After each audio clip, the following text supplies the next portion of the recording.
আসসালামু আলাইকুম। এটা হচ্ছে খাগড়াছড়ির দিঘিনালা বাজারে মোড়টা আমি দাঁড়িয়ে আছি। এখান দিয়ে যারা আসলে যারা সাথেকে যান অথবা এখান দিয়ে রাঙামাটির লংডু যাওয়া যায়, এই দিঘিনালা হয়ে এটা ডিভাইড হয়ে যায়।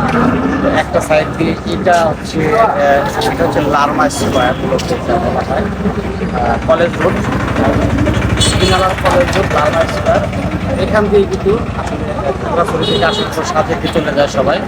যারা যারা সাজেক ঘুরতে চান তারা এই দিঘিনালাতেও কিন্তু এই দিঘিনালাতে কিন্তু একটা বড় ঝর্ণা রয়েছে, সেখানে গিয়ে অনেকেই গোসল করে, আপনারা সেখানে গিয়ে গোসল করতে পারবেন। আর একটা হচ্ছে যে যারা সাজেক যেতে চান তাদের কিন্তু এই দিঘিনালা হয়ে যেতে হবে। আর যারা বাইক নিয়ে ঢাকা থেকে আসেন বা অন্যান্য জেলা থেকে যারা আসেন, তারা এই দিঘিনালা এসে বিরতি দিয়ে এখানকার বাজার, এখানকার সব কিছু দেখে তারপর আপনারা কিন্তু আপনাদের পরের গন্তব্যে যেতে পারেন। তো এই হচ্ছে দিঘিনালা থেকে আমার আজকের ব্লগ। আমি মূলত দিঘিনালার যে বাজারের পরিবেশ সেটা আপনাদেরকে একটু দেখাইলাম।